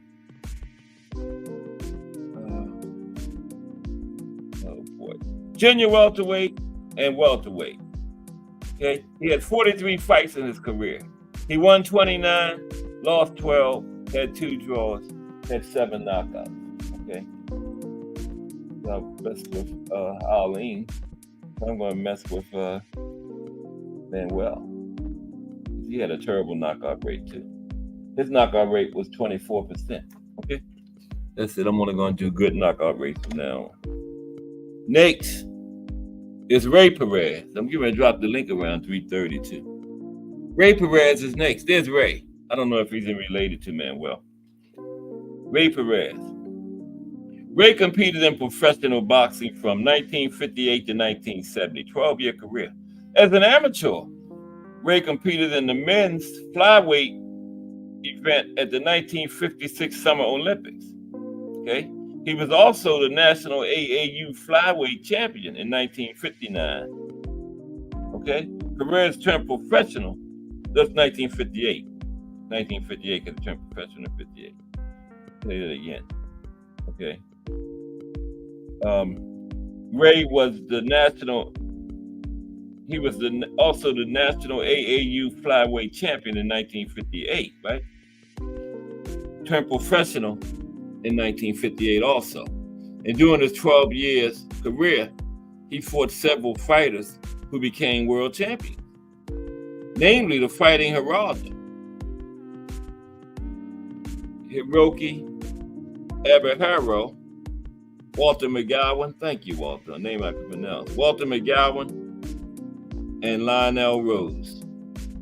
Perez defeated Rose in 1966. And Perez is from Honolulu, Hawaii, and finished his career with a record of 33 wins, 27 losses, 2 draws, 8 knockouts. Okay. Yeah, Manuel, they both from Honolulu. They might be related. Yeah. Manuel and Ray Perez, both from Honolulu. Okay, next. Boxers from Hawaii. Jesus Salud. Okay. Jesus is a Filipino-born former professional boxer who held the World Boxing Association WBA Super Bantamweight title from 1989 to 1990. Originally from Sanat in the Philippines, he currently resides in Honolulu, Hawaii. Okay, he had 76 fights. He won 63, lost 13, had 38 knockouts. Jesus Salud. Okay. Got a couple more. Then I'm going to drop the link. Chop it up for a little while with me, or listen to me talk the rest of the way. Next is Asa Stevens. There's Asa. Asa just beat somebody. He's getting his hand raised. Asa Stevens is an American professional boxer from Waianae, Hawaii. As an amateur, he won gold medals at the 2018 Youth World Championships and 2019 U.S. National Golden Gloves. Stevens was a decorated amateur, but only fought professionally 6 times. But he was undefeated, 6-0, 2 knockouts. All right. He only fought 6 times, but he won all 6 of them. All right. Now, you can say that. Only got 6 fights professionally, but nobody never beat me. Brian Viloria. There's Brian. Brian Viloria is a retired American professional boxer of Filipino descent. Okay. He's a former unified WBA and WBO flyweight champion, as well as a former WBC and IBF light flyweight champion. Okay. His nickname of the Hawaiian Punch was first given to him by Jesus Salud, who we just talked about, a fellow Hawaiian of Filipino descent, and himself a former world champion in boxing. Viloria is from Waipahu, Hawaii. Okay, he had 44 fights during his. He had 46 fights during his professional career. 38 wins, 6 losses. He had 2 no contests. 23 of his fights came by way of knockout. There you have it. Boxers from Hawaii and boxing in Hawaii. Hope you enjoyed that today. Yeah. Hawaii had a pretty good history in boxing. Like Trump said at the beginning, when you think Hawaii, when you think boxing, Hawaii doesn't exactly come to mind, but it had a pretty good history. Yeah. I'm going to put the link in for us now. Okay. Yeah. I get the link right the first time, every time now. I'm a bad boy. Technological genius. They'd have had me on that team with Remo, Ant McQueen, and Horry. No, I ain't that bad now. No. Don't go overboard, Cass. But let me get this link in here for y'all. This is for anybody. All are welcome. Open door policy. But this is Cat Sports, the Boxtorian, Monday through Friday at 2 p.m. Bringing you boxing history. Okay. There's Just Do Boxing in the building. What's up, Just Do? Coming up in about 30 minutes from now. Salute, Just Do Boxing. Just Do was probably listening. We just got finished with the boxing in Hawaii. You know, Thursday is boxing in the States. Next week is Idaho. Okay. And you probably, when it comes to boxing, you don't think of Hawaii. You probably think of Idaho even less. But I found some things. University of Idaho has some interesting boxing. And yeah, there was college boxing back in the 30s, 40s, 50s. It was big. NCAA had a tournament. You know, like how they had basketball tournament now. They actually had a NCAA boxing tournament back then. Yeah. I think I'm going to touch on that next week when I talk about Idaho, because they were pretty good in boxing back around that period. Yeah. And Idaho is next Thursday. Yeah. We're getting on up into it. We are going all the way through the alphabet with this. It'll be 2025 by the time we finish. Because I got like 40-something states to go. It's not even 40 weeks left in the year. But, you know, just boxing state by state so we can look at it and see a little history and you know, what went on in these states as far as boxing. Some states have a bigger history than others, you know, but we're going to look at all of them, right? We are going to look at all of them. Okay? And next week, it's going to be Idaho. Ain't that the potato state or something like that? Right? Let me get this link in here. Yeah, but Just Dude's in the building. He's always listening. Probably getting ready for 4 o'clock. About a half hour. This time goes by fast. I don't even think I've been on here 2 hours. I feel like I've been on here 10 minutes. Is it the yeah? Okay, Albert. I thought it was at the potato state. Yeah. Isn't that something? People coming in. I always get my most people in the last half hour of the show. One of them big 10 million subscriber channels probably just going on. But yeah, boxing history over here. You know? Friday is Teofilo Stevenson. Never turned professional. But he got 3 Olympic gold medals. Yeah, Teofilo does. 3 of them. Him and Laszlo Papp from Hungary, another country that didn't turn professional. Although I think they did let Laszlo turn professional later in his career. He was like almost 40 when they finally did. But he got 3 Olympic gold medals first, and then another Cuban. Oh man, what's his name? Felix Savon is the other one. Yeah, I like that thumbnail I got for boxing in the States. That is perfect. Y'all like that? That is nice. And I thought up that all by myself. All by myself. Mm-hmm. Yeah. But yeah, I went through the schedule and it looks good, man. We got Erislandy Lara and Danny Garcia. They finally made that. That's on the Canelo Berlanga card. They've been talking about that fight for years, haven't they? We getting that, and we getting that Anthony Joshua and Daniel Du Bois. I think October 12th for the Beacon IBF that Usyk dropped. Well, no, not dropped, vacate. I mean, got stripped. I didn't understand that. He fought the other best heavyweight, Tyson Fury. Why did he get stripped?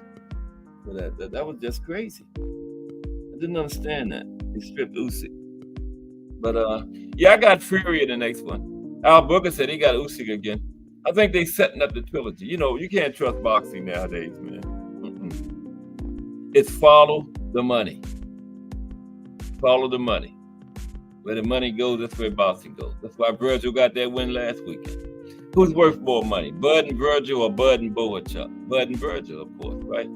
But I would rather see Virgil and Bohachuk, is that his name? Rematch rather than Bud and Virgil, because, man, they went at it every round. They came back out there and took right up where they left off the round before. Went right to the middle of that ring and just started swinging. Remind me of that sport Moko I talked about in the beginning, the Hawaiian boxing. What that was, for the people that wasn't here, Moko was a form of Hawaiian fighting where they would get in there and exchange insults before the fight. The crowd would pick a side, they would exchange insults. And then once the fight started, it's believed, they didn't confirm it, but it's believed you couldn't block punches. All you could do was throw back. And you couldn't throw the towel in. Once the fight started, you couldn't give up. And the winner was when somebody got maimed, got knocked unconscious, or got killed, okay? A lot of times the fight ended in death. And if you was getting beat too bad, you could not give up. Once the fight started, you had to finish it, okay? You either had to maim your opponent, I guess have his arm hanging off or something, I don't know, or knock one eye out. You had to maim him, or knock him unconscious, or kill him.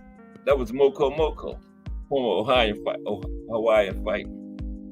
Yeah, and you know, I was just saying how Virgil and Bohachuk just went out there and went at it, man. Every round they just came out and took right back up where they left off the last round. That's my fight of the year right now. And only way I see it getting topped is if they have a rematch this year. Wasn't it, Al Booker? That was crazy. That was fight boxing there, man. You know, that's what casuals, hardcores, everybody love. And went on for 12 rounds. You know, we got 12 rounds of that, man. After like round 6, obviously ain't nobody getting knocked out. This going the distance. Yeah. This is going the distance. And Virgil was landing stuff on Bohachuk where normally people goes up out of there, but Bohachuk wasn't going anywhere. He dropped Virgil twice, though. I thought that won him the fight, but, you know, what counted was what the judges thought. And they had already been told, if it's a decision, make sure Virgil gets it, because we try to make that Bud fight. And here's the envelope to do that. You know, slid that envelope to him. What if they give them money before or after the fight when they cheat? Like Harvey Dock, I wonder when he got paid for cheating, before or after. Because he definitely cheated. Harvey Dock knew that was a knockdown in that first round. That man been refereeing too long to miss that call, man. That was cheating, plain and simple. That's all it is. That's all it is. It's cheating. Corruption. And boxing is very corrupt. But we love it. But we can complain about it. Yeah. Yes, sir, That's him. That was a great fight, man. I thought he won it, but you know, hey, like I said, I'm not a judge. I'm just a fan and a box historian. That's all I am. But if I was judging, I would have gave it to Bohachuk. Like I would have had about 116, 112, man. I thought it was a little distance in there. He had those two 2-point rounds, and he won other rounds.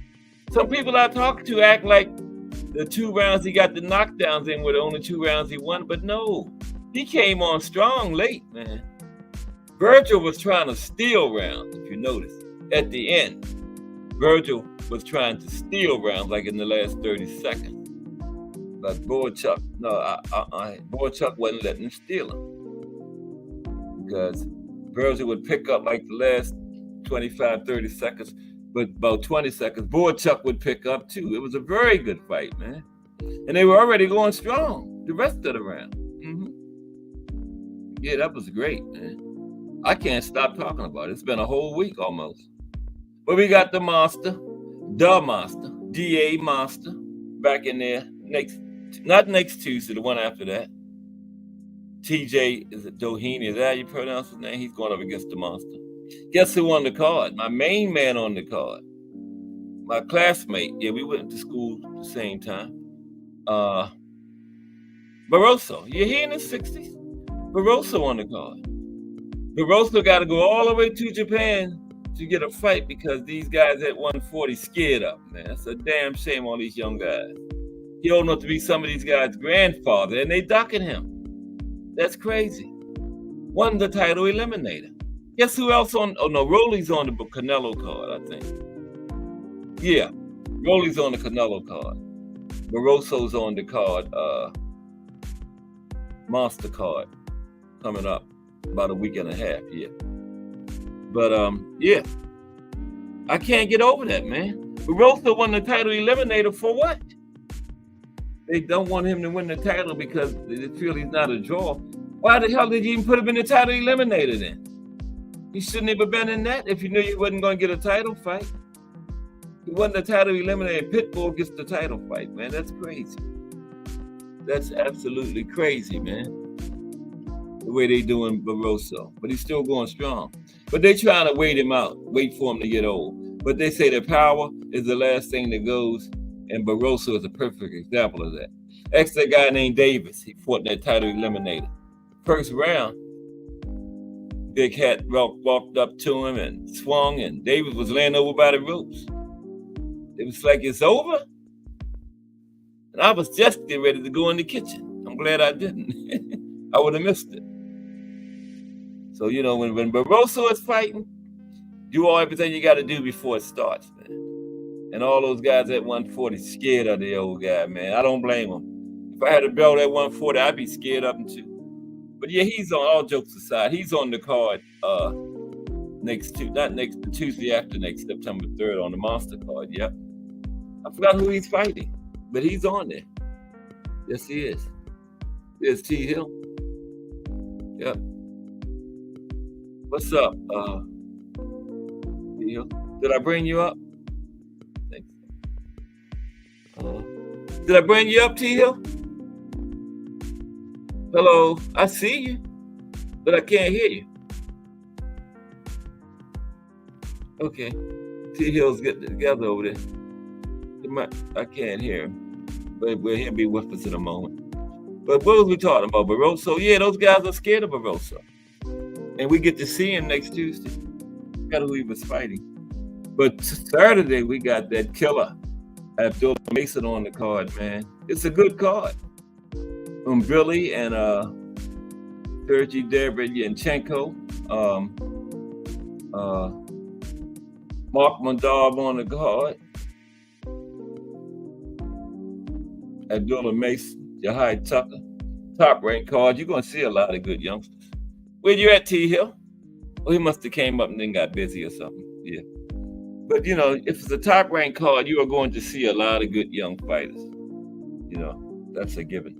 I know the boxing team before this one, the Barfathers signed damn near all of them. This last boxing team from Paris, he probably don't even want none of them. They didn't get any gold. Did they get any medals at all? I'm saying I don't think they got any gold. Did they get any medals at all? This last boxing team? Yeah, Harvey Doc is worse than Richardson. What's up, T. Hill? Did the team get any gold medals at all, T. Hill, in this Olympics? I don't think so, did they? I don't believe so. Yeah. I don't think any of them got medals. Did they get any medals? I'm not just gold, any medals. Any medals. I don't think they got any medals.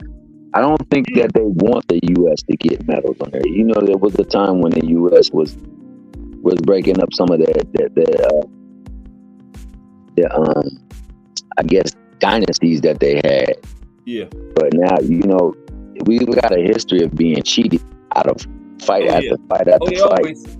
Yeah, So- international always been hard on American fighters, man. Yeah, exactly. I've seen fights where, the American boxer tag that damn boxer all that dang day, but then get one thing, they hit like the shoulder and it's a point scored. So I don't like, I think the international format needs to be revamped and changed. I don't think that it needs to be taken away because it's a sport that happens to be major around the world. So you can't take it out the dang It's not Olympics. going out.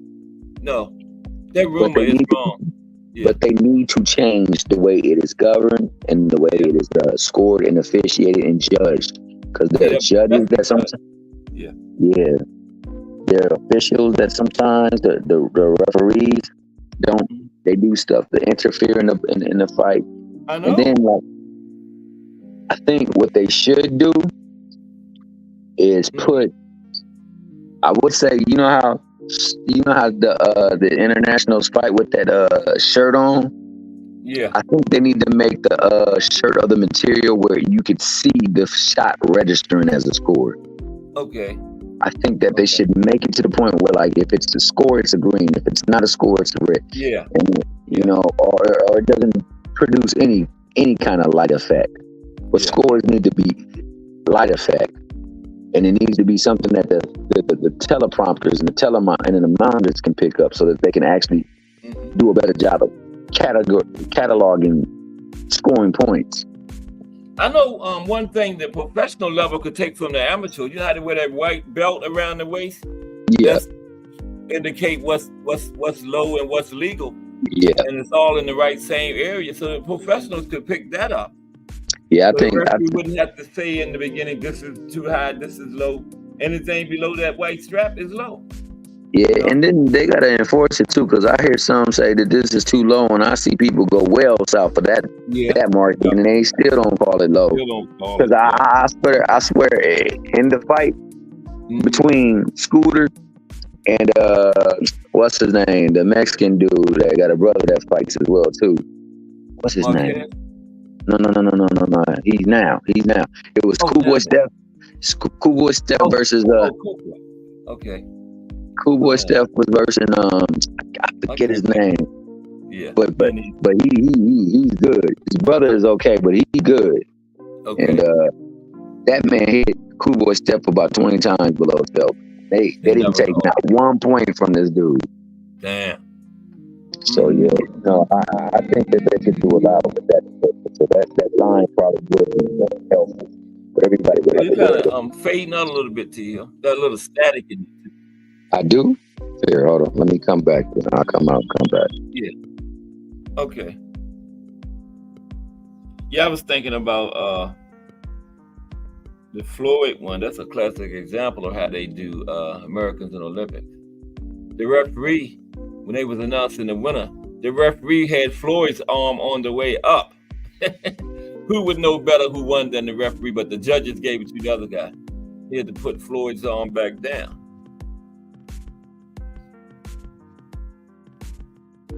Oh, there we go. T. Hill's back. You remember that, T. Hill? When they cheated Floyd in '96, when they were announcing the winner, the referee had Floyd's arm on the way up. Remember? Yeah, the referee knew he was dominating. Yeah, the judges said the other guy had to put it back down and raise the other guy's arm. Yeah, that was obvious. Now, I'm gonna be real. There have been some times where some people felt like our fighter won, and it was a close fight. Yeah, but I'm talking about obvious robberies. Floyd obviously got robbed. I know. Like, obviously got robbed. You would know better than the referee, man, that who won the fight, right? And he was raising Floyd's arm. And see, that's why the referee, I honestly feel like in times like that, the referee got to be the last say. Yeah, like, they know what's going on in the thing, so they should have no. That's not the right call. This is the right call. Yeah, when it's that bad like that, yeah, man. Yes, they should be able to override them. That it should be, and because they got referees sitting on the side too. Mm-hmm. So like, right. You know what I'm saying? They should also have to say so that they could supersede the judges, because the judge is clearly not seeing what it is. But like I say, they need to have a marker So like for when infractions happen, it's a red. When good strikes happen, it's green. And then everything else, because a lot of that stuff is just activity. It's never achievement. Nobody is actually hitting anybody. They just throwing punches and look good. Yeah, that's but you can catch punches, and that's good defense. That's something that you score on. That's what it is. So you should be scoring points by getting this. But in this system, you only score points by touching. So if I'm blocking your ish, I'm making you miss, I should be scoring points. You should be. I mean, in some of them martial art competitions in the Olympics, when you make somebody miss, you score points. Shout out to my man Just Do Boxing, the voice. It's part of the criteria in professional boxing. Defense is, part of the scoring criteria.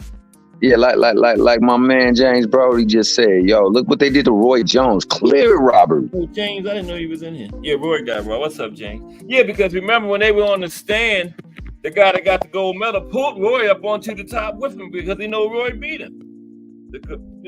Now Al Booker, he pulled Roy up there. Yeah, Al Booker make a good point. Al Booker said you should expand the judging so the judges can be all around the ring and plus one watching on the TV. I agree with that. Matter of fact, I think there should be 3 watching on the TV, but also I think they need to give them a better vantage point. I don't think they need to be down low. They need to be up high. They need to be on like live chairs, like the tennis people be. Yeah. They be up sitting high. They need to be sitting high so they can see that stuff. Because they looking up at the boxers. It would be better vantage point looking down. You right? Yeah. Always straight at them, not below. Yeah, that's a good point there. Yeah, as above, so below. So you can see so much better when you're above. You get the eagle's eye, bird's eye view. So you're seeing better. But then, like you said, you getting people on the TV, getting people all around the thing. So there's no angle you're not missing. So you can see. And not the simultaneous push stuff so you can score a point. Nah, we got things right now that can tell when it hit, it light up green. That's a good hit. So they can just tally that. That can be tallied. Yeah. If you're gonna put it into like visualize things, if you're not gonna go by what you see. And definitely since scoring criteria in boxing has always been generalship of the ring, cleaner, effective punches, right? Yep. Defense and effective aggressiveness. I am making you miss, I am bringing the fight to you. Yeah. I am over here controlling the ring. I am getting points as well too. You should be. I should be racking up points. Yeah, because that's part of it. Yeah, Media Row definitely. See, Al Booker coming over here cooking right now. Yeah, they've been hard on the Americans though, man, because they got Holyfield too, 84. They really got Holyfield. Look, see, but check, this should never happen. Holyfield was fighting a guy in the Olympics, and the referee was from the same country. That should never happen. There's enough amateur referees to prevent. The referee should never be from the country as one of the. And every time Holyfield was getting the better of that dude, he broke the dang fight up. You definitely right about that. You definitely right about that. Remember, Holyfield the punch was already on the way, and he gonna holler stop. And when Holyfield followed through, he disqualified and gave the fight to his country, man. That was ridiculous, man. Yeah. And like he kept stopping him every time Holyfield was dominating him, and then when Holyfield, that's how he gave his guy the win. Holyfield had threw the punch on the way, he gonna holler stop. So for the Olympic, because like I said, that's a sport that is worldwide. That is a sport that every single country looks to participate in. Yeah. You have to do better because that's the sport that should always be there. And it's a sport that's been there for the longest, like one of the longest sports that's been in competition for the Summer Olympics. So put the referee from the same country as one of the fighters, that should never happen, man. Never. That should never happen. Never. That should never happen. And on top of that, like judges shouldn't even be from the same country neither. But I agree, there needs to be more judges, but judges need to sit in a better area where they can get better vantage point.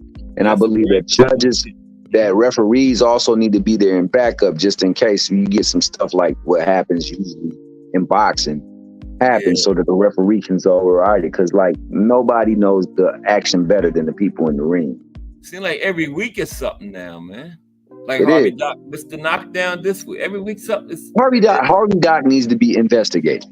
I He needs know, to be man. investigated. There's nothing he's done that justifies some of the improprieties that he's doing inside that ring. in fight. Always, it's the same person too many times, man. You know, come on now. Yeah, so yeah, you know, it definitely needs something. There needs to be done, and it needs to be done with judges as well too. You can't have a card that does not make sense. And too many times in boxing that happens. So like I said, you know, I understand that boxing is dirty pool and a lot of money is made, but that man need to be investigated immediately. Like they need to put the stamp on that. Yeah. That woman judge, that judge cards, her cards always be the same. She need to be stamped right now for investigation. I mean, they treat officers of the law with less regard. They'll put them under investigation or have internal affairs on their ass real quick. These people make or break somebody's career with them judging, man. You know, man, you can. Yeah. You can set it back big time because now you can't afford to lose. Like losing is like a premium. It's like getting 93 glass now, cause you know if you lose, you go all the way back, especially these days because of how everything is moving. Where you at that point, if you lose, that's it for you. But if you win, you go forward. You know, you're still in the picture. And then you say you get cheated by some judge sitting over there with a bogus card, man. That's crazy. But that being said, like I think that in order for the change to happen, they're gonna have to because right now it's really only happening to the U.S. teams. All these other teams get fair action up in there. You'll see people from Mexico winning. You'll see people from all other places winning, but they just making sure U.S. boxing, because they don't like the fact that the U.S. team wins a lot of medals. Now, even though we didn't do as good as we normally do in swimming and and track, we still owned the track. We did well enough to place, I think, second in the swimming portion. We dominated the gymnastics. So the ones that's heavily watched, we pretty much own. But like, I think from here on out, like they got to do better for the American team having representation in there, making sure that it's a fair and level playing field.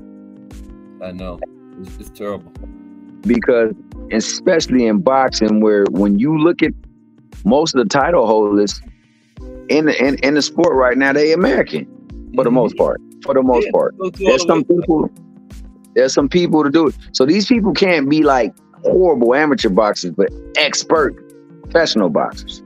So there's gotta be a divide somewhere in there where these people see like, hey yo, this ain't leveling out. Ain't no way our people is going out there in the pros and just dominating. But when they in amateurs, they can't collect a medal. Can't collect a medal. Not one bronze. Yeah, that don't make sense. Being done purposely to make that happen. You know what I mean? Yeah, that don't make sense. No, they collecting belts.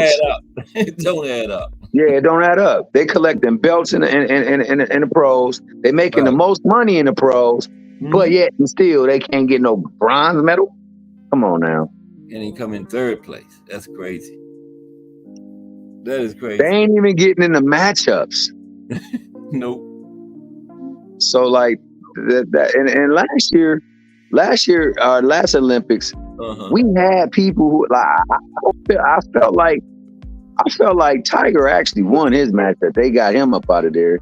Yeah. We had people that was prime, and the women really was getting robbed. like they was really robbing the women, man. So like, yo, we got to do better, because when you think about champions, for the most part, most of the champions are also American on the women's side too. Yeah, so it's like more so than the men. Yeah, on the women's side. Yeah. Yeah, exactly. So it's like something's not right. It's not like we get some secret sauce when we get to the pros.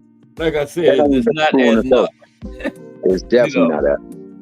You're definitely right about that. But shout out to the American Olympic team, man. They did their thing out there.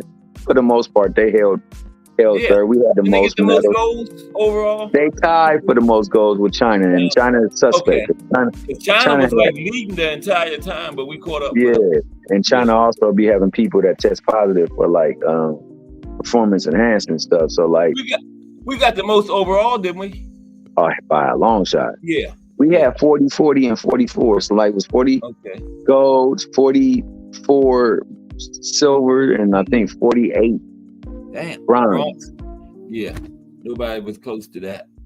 Yeah. So like China was the next highest, and then France, I think France was next. Yeah.